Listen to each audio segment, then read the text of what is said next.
Siguiendo con la clase, hablando de síndrome de hipertensión portal, entonces, lo primero es siempre conocer la anatomía, sobre todo morfológica, que describe el exterior del hígado tal como es visualizado intraoperatoriamente, y de los vasos intrahepáticos, que la clasificación surgió sobre todo a raíz de Coinau en 1957. En cuanto a la anatomía funcional, él descubrió que se ve de acuerdo o se puede clasificar de acuerdo a la irrigación en que llegan a los distintos sectores del hígado. El empleo de la ecografía intraoperatoria se fue dada por McCutcheon, interpretar de forma dinámica la anatomía renal del hígado mediante bismuth. Es un poco de haciendo historia. La morfología ocupa casi la totalidad del hipocondrio derecho, una víscera tóraco-abdominal. Sus medios de fijación son la vena cava inferior y los pedículos, la arteria, la vía biliar principal, la vena porta, llegan al ilio por su cara inferior, envueltos por epiplo menor o gastrohepático. Dentro del parénquima conforman los pedículos glisonianos. El ligamento redondo es la vena umbilical obliterada y los demás son reflexiones del el peritoneo. Ligamento falciforme que recubre el ligamento redondo y se extiende de la pared abdominal anterior hasta el diafragma, rodea la vena cava inferior suprahepática. Los ligamentos triangulares derecho e izquierdo se extienden desde la cara posterior del hígado hasta el diafragma.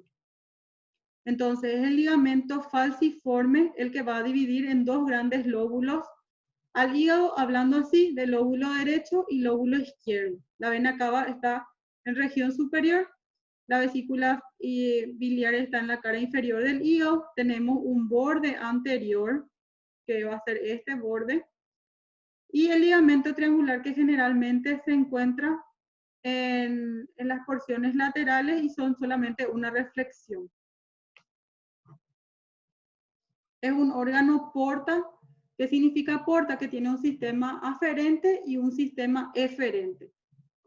El 80% del flujo hepático corresponde a la vena porta y solamente el 20% a la arteria hepática. Entonces es un órgano en el cual la mayor cantidad de flujo proviene de la vena y no de la arteria, como los demás órganos de nuestro sistema.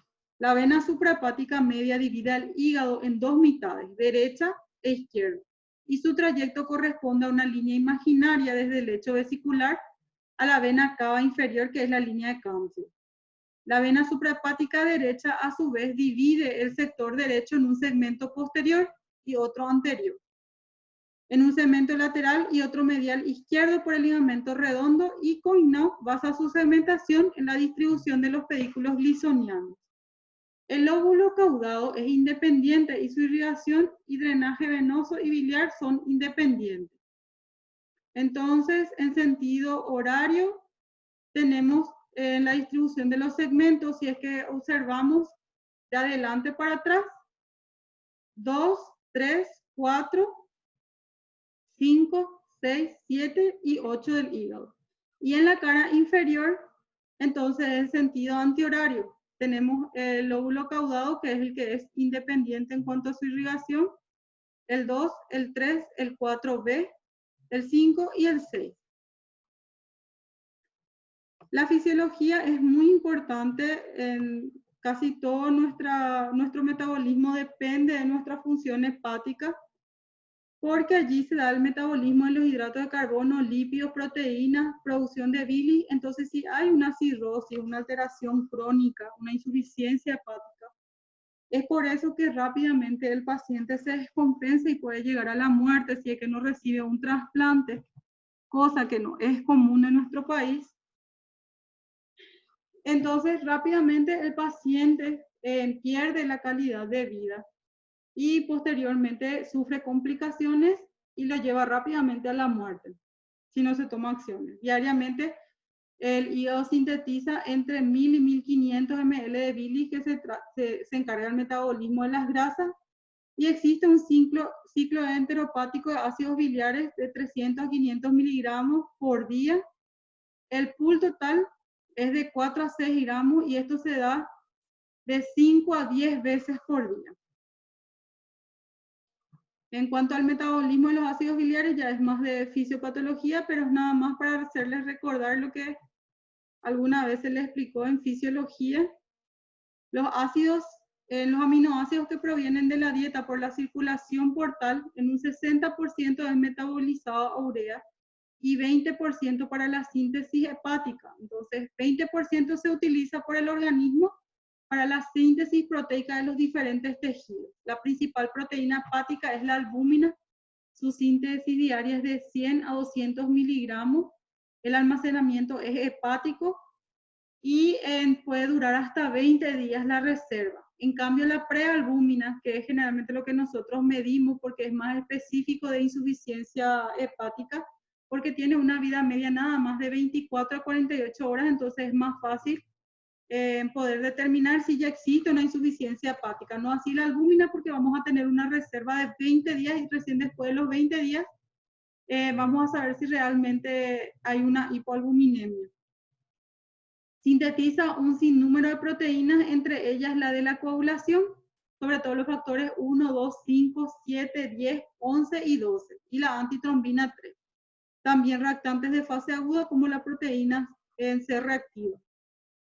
Ya dijimos que participa en el metabolismo lipídico, en la síntesis de colesterol, fosfolípidos, triglicéridos, ácidos grasos. Es responsable de la síntesis y almacenamiento de glucógeno. Entonces, toda esa fisiopatología, cuando existe un aumento de la presión a nivel de la vena porta, tenemos una hipertensión portal que nos va a ocasionar un síndrome clínico de varias etiologías que se caracteriza por el aumento persistente de la presión en la totalidad o en parte del sistema venoso portal. La vena porta se forma por la confluencia de la vena esplénica y la vena mesentérica superior, y juntos forman lo que es la vena porta. Luego esto pasa por el sistema hepático y posteriormente va a la vena suprahepática y vena cava inferior. La causa más frecuente de hipertensión portal en el adulto es la cirrosis hepática, que se da en el 50-70% de los casos. El alcohol y las infecciones virales, sobre todo hepatitis en B y C, son las etiologías más comunes, y además existen causas no cirróticas de origen intrahepático o extrahepático. Entonces podemos clasificar a la hipertensión portal en extrahepática o intrahepática, la extrahepática a su vez en prehepática y posthepática, y la intrahepática en sobre todo la cirrosis.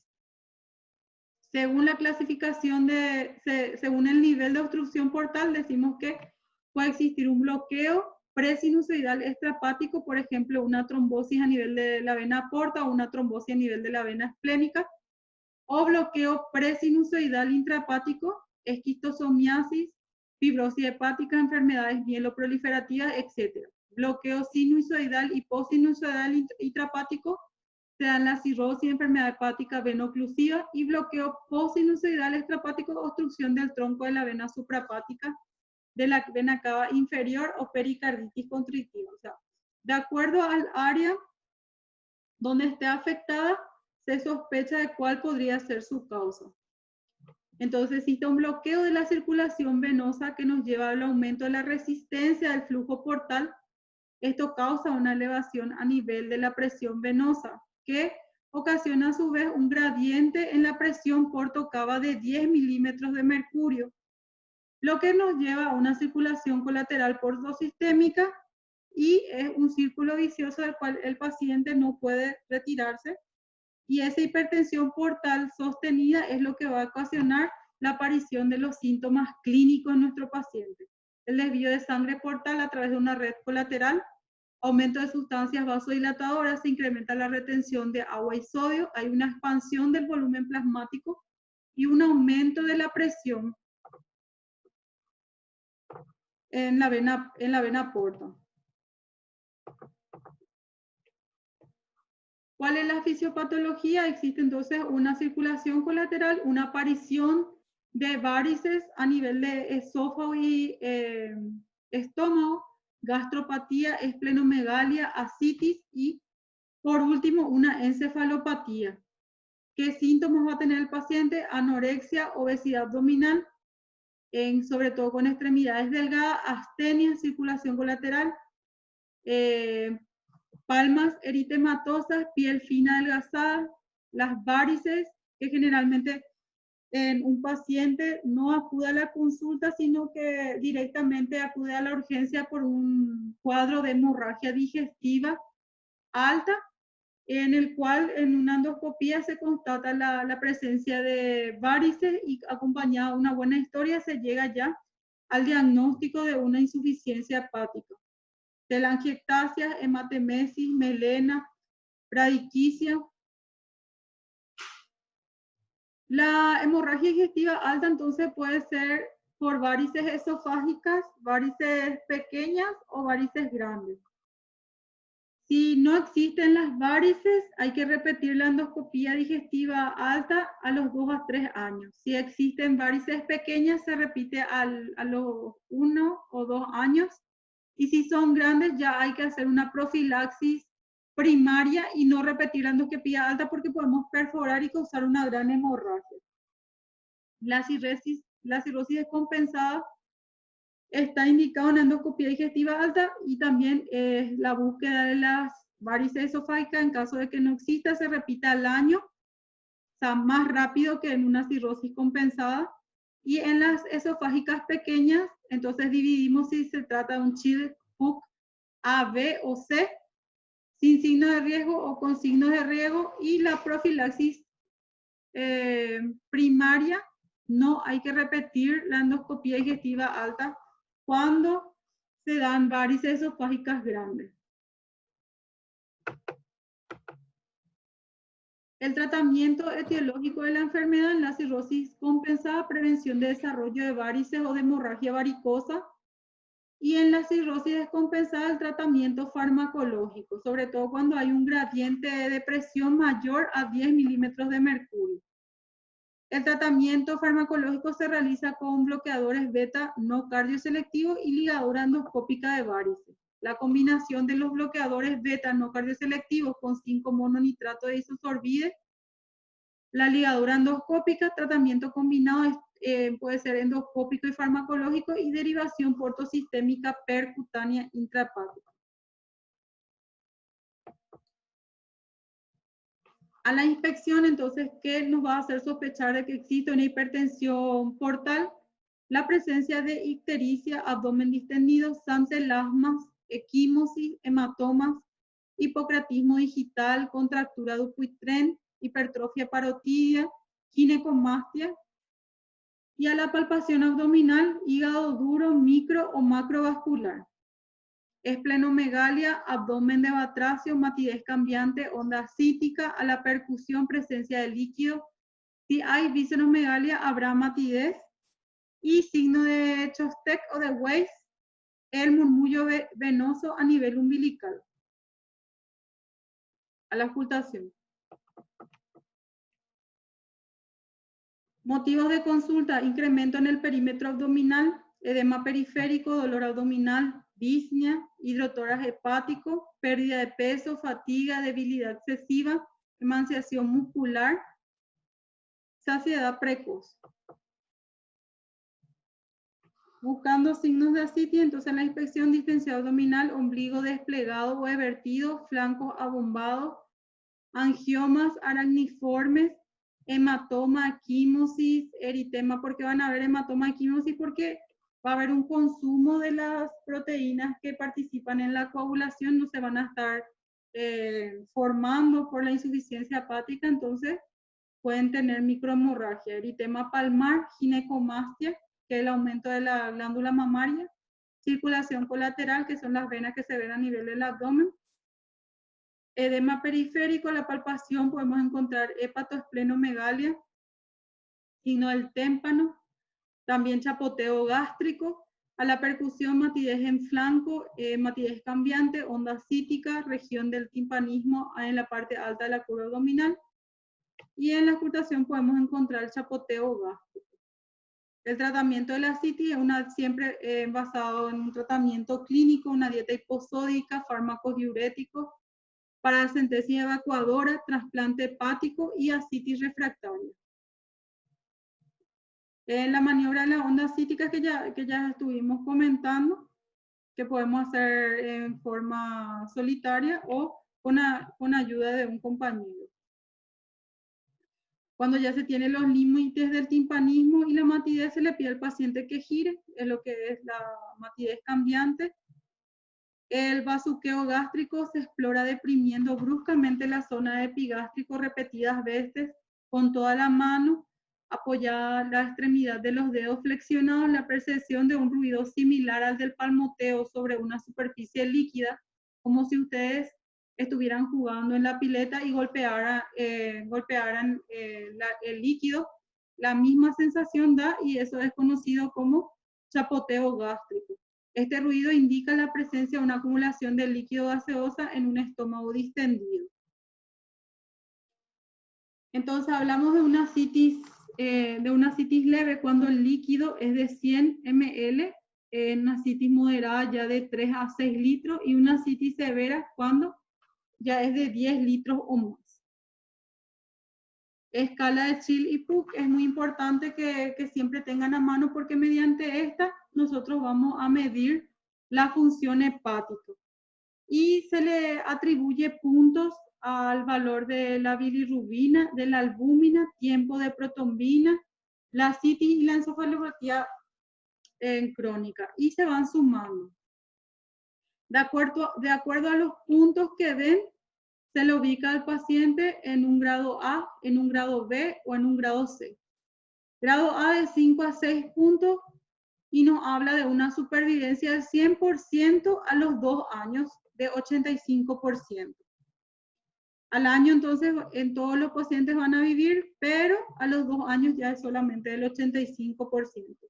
Un grado B que está determinado por 7 a 9 puntos, la supervivencia al año ya es solo de 81% y a los 2 años baja drásticamente a los 57%. Cuando es un grado C, con 10 a 15 puntos, la supervivencia al año ya es de 45% y a los 2 años nada más de 35%. Generalmente estos pacientes pierden de forma brusca la calidad de vida y no se puede hacer mucho más. Es inevitable, solamente es controlarle clínicamente, mejorarles los síntomas, pero la función hepática ya no se puede recuperar. Solamente en casos específicos se puede llegar a indicar el trasplante hepático, que es la única salida. Entonces, ¿cómo se hace? Por ejemplo, un paciente que tenga una bilirrubina total de 34 a 50, que es 2 a 3 miligramos por decilitro, nos da una valoración de 2 puntos. La albúmina sérica se encuentra en mayor a 3.5, entonces tenemos 2 más 1 punto. Tiempo de protrombina que puede encontrarse a este nivel, entonces vamos a sumar 2 puntos, ya tendríamos 5 puntos hasta aquí, más una citis leve de 2 puntos, sumando ya 7 puntos, y puede que la encefalopatía hepática esté ausente, entonces se queda hasta ahí. Nuestro chili pool es de 7 a 9 puntos, o sea, 7, entonces cae en el grupo B, y podemos entonces decir que nuestro paciente al año tiene 80% de probabilidades de vivir y a los 2 años nada más de que 57%. O sea, para eso nos sirve esa escala.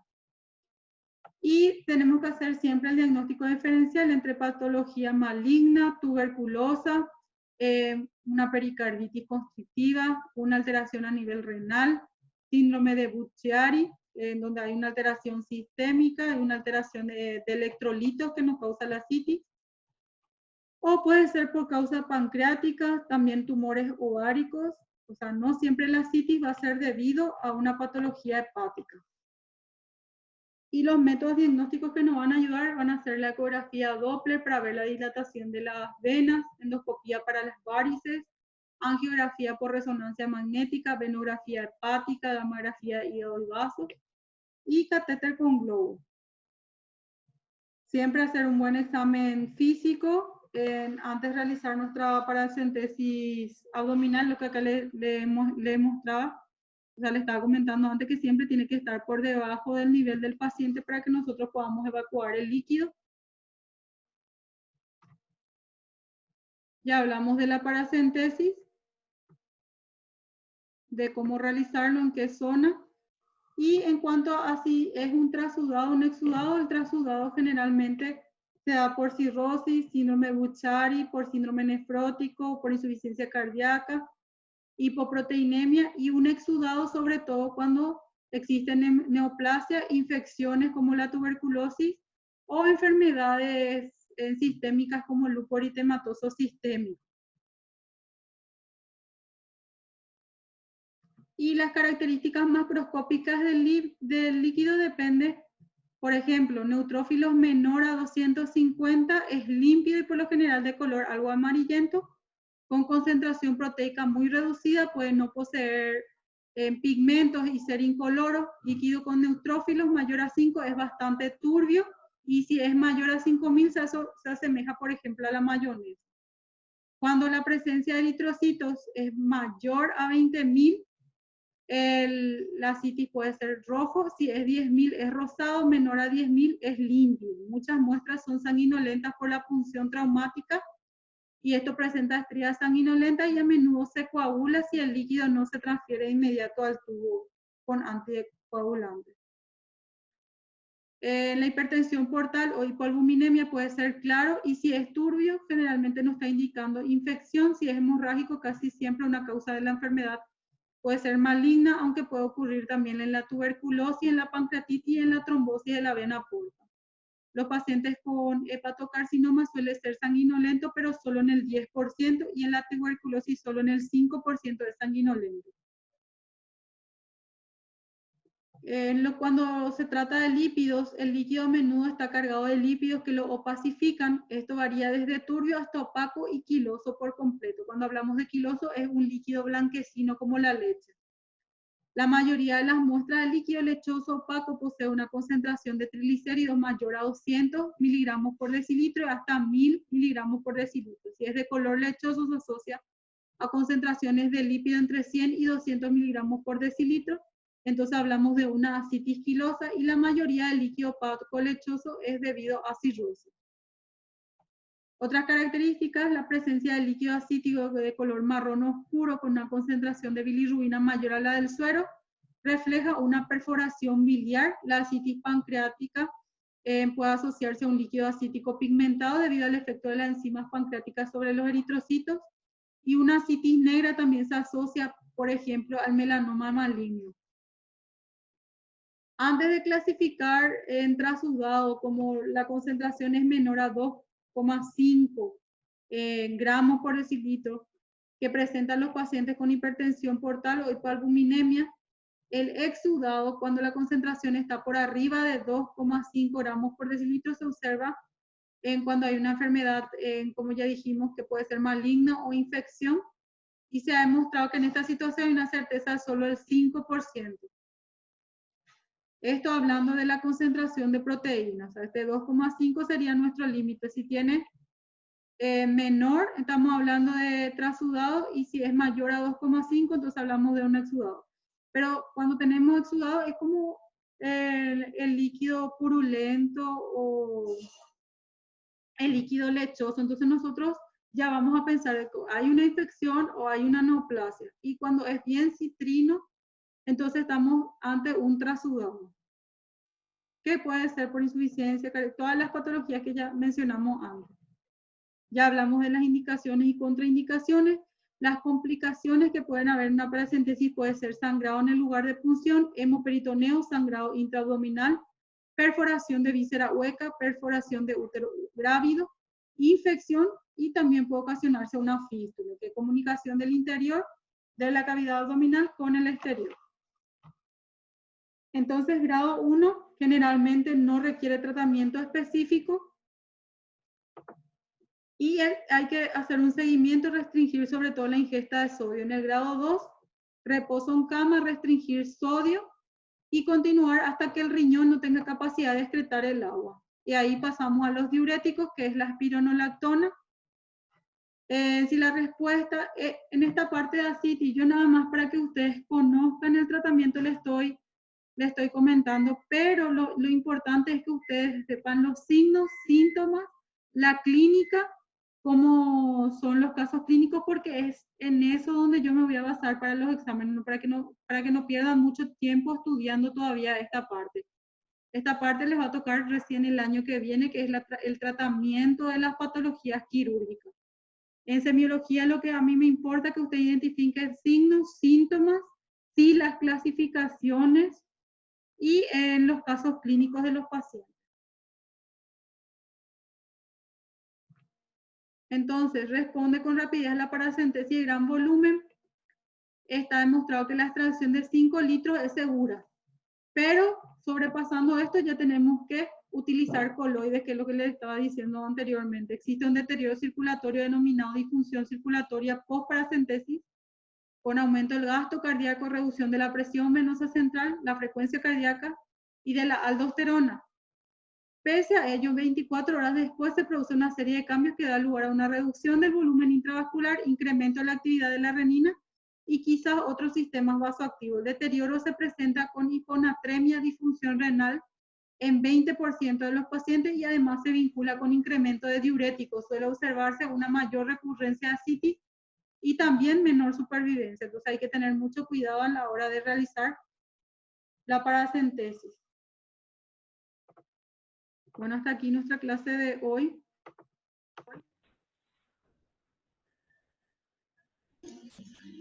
Doctora, Sí.